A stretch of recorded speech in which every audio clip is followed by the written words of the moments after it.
Gender equality, a term often spoken of, a concept that transcends but is seldom fully understood.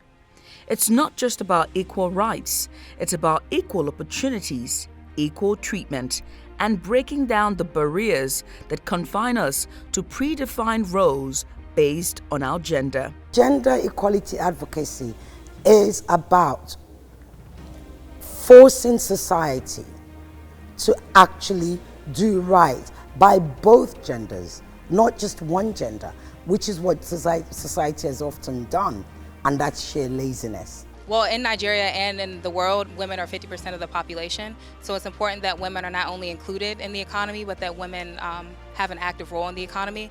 Women are drivers of the economy. I think the World Bank has a statistic that when women are included and empowered, the GDP will rise 20%. So it's definitely important. In Nigeria, the journey towards gender equality began with the adoption of the National Gender Policy in 2006. The government took proactive steps to address the disparities between men and women, but the road to equality continues to be riddled with challenges for the world's most populous Black nation. Equality is the bedrock of peaceful, prosperous societies. And supporting women who want to enter formal labor markets, increased growth, tax revenues and opportunities for all. Excellencies, equality is overdue. To achieve it, we must match rhetoric with resources.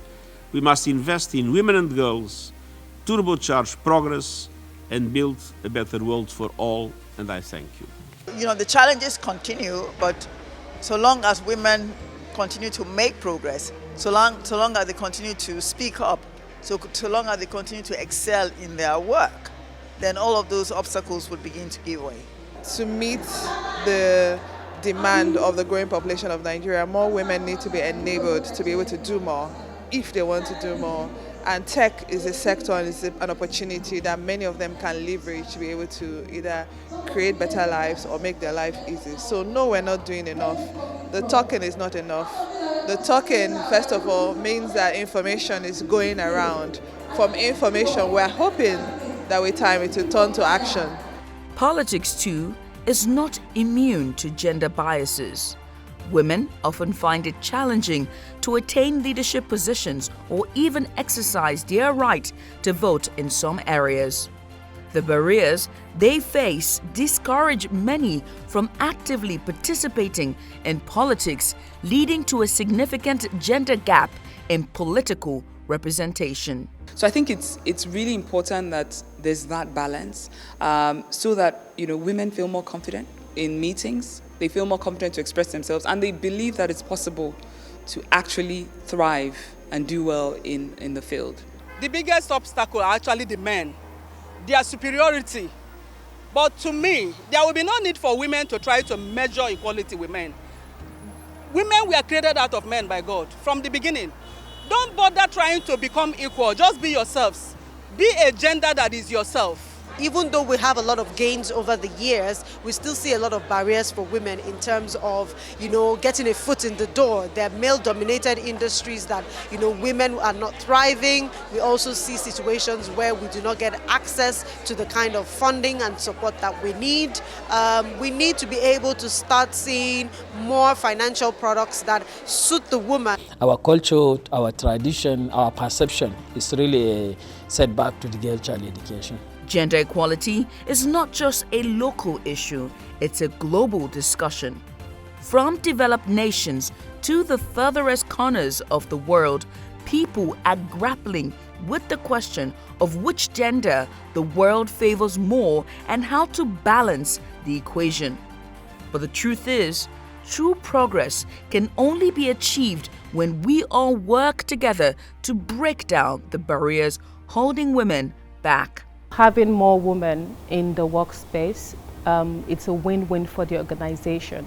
They are not just contributing to making the life of almost half of a gender that comprises of almost half of the population better. They are also growing their companies better because research has shown that organizations that are led by women typically return more than twice the return on investment than organizations led by men. The Bible says that a man is the head of the family. Even when we are growing up, we are being trained and told that, you are a man. You have to be careful, you have to take charge and control. Go to Islam to the point that I don't think that they even worship together with women.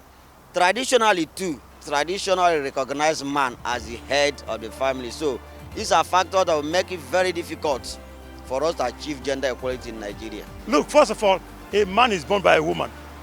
So the woman that gave birth to me, will not be discriminating her now. So you just use that opportunity to say, okay, the next woman could be my mother or could be my sister. So you just give them, extend to them what you want other people to extend to you. I also believe that women should not discriminate men.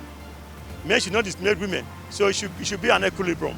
Education can play a huge role in gender equality because then a woman will know that she's also capable of doing things that men can do. Not like when it comes to, not really strength-wise, but when it comes to being in the office or being ambitious, like most women these days are not really that ambitious. Like just believe that, okay, they will not give me that chance. So I believe education will play a huge role in letting women know that, okay, you can do better, you can achieve anything you put your mind to. So it's playing a huge role. It's time to break free from the constraints of gender norms and embrace a future where every individual has the freedom to pursue their dreams regardless of their gender. It's time to break boundaries and pave the way for a more equitable world.